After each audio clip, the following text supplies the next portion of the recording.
Hey all, Sammy here. I've been keeping relatively quiet about the protests going on right now. And that's partially because I'm white. You shouldn't be listening to me on this. Anyway. There's very smart and elegant people of color talking about racism right now. And listen to them. One thing I can have something to say about is privilege. And so here's my attempt to do that. In the past few weeks, I have heard people denying the reality of privilege, saying it simply doesn't exist and that they too had a hard time and had to fight for what they have and where they are. And I get it. It feels like an attack, like people are dismissing your own struggles. The thing is, though, that privilege is not, if you pardon the expression, a black and white issue. It is not something that you either have or have not. It comes in degrees. All of us have some form of privilege and some lack of it. The tricky part of privilege is that it is really hard to see we have it because it requires us to see things we never had to experience ourselves. Small things, little things that you wouldn't notice otherwise.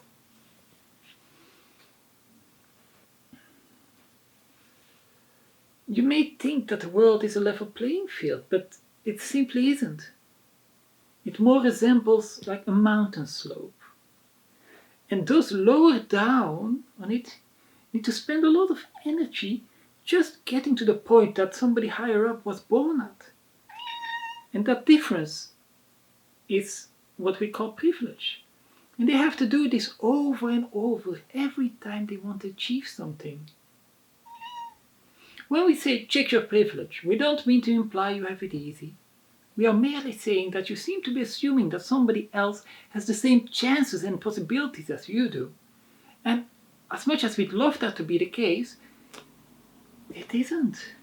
It simply isn't. Now I have a bit of a special view on privilege because I dropped down the mountain a little bit.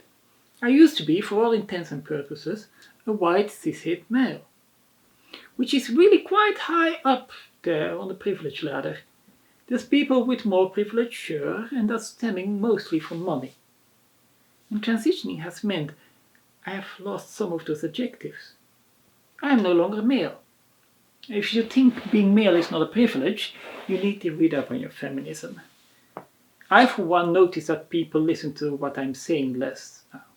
My voice isn't heard as much as it used to. And there's like millions of other little things, and you can find lots of feminist authors that can explain it a lot better than I can. I am no longer hetero. Society here in Europe has made strides in accepting LGBT people, but there's still far to go. Jokes get old, people. I've heard a lot of them. And worldwide, there's a number of countries I either cannot or cannot safely visit anymore. When is the last time that you as a straight person had to think, oh no, I can't go there because they will stone me if they find out what I am?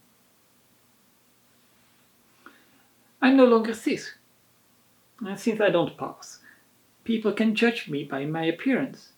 I get shouted at in the streets. There's places I cannot safely go alone anymore, or I don't dare to at least.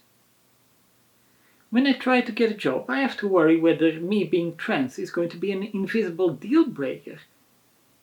And that's just here in Belgium. I'm still white. And that's a big one.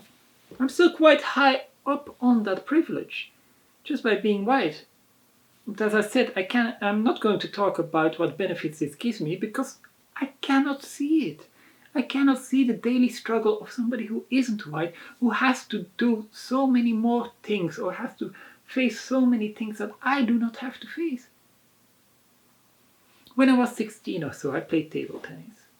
A very pretty girl on my team. And I were talking one day, and conversation went to the route that we took to get to the club. And she could not believe that I took the route that I took. And I, for me, could not understand what was so special about it, what was so weird. I, a 1.95 m white boy, had never given second thought about the unlit, I saw little woodland I passed through. There was for me nothing there to fear. She, a mixed-race woman, however, had to think about such things. Now, many years later, I understand a little bit. As a trans woman, there's places I don't dare to go. There's things I need to account for I never used to even think about. The not having to think about such things, the not even knowing these difficulties exist, that is privilege.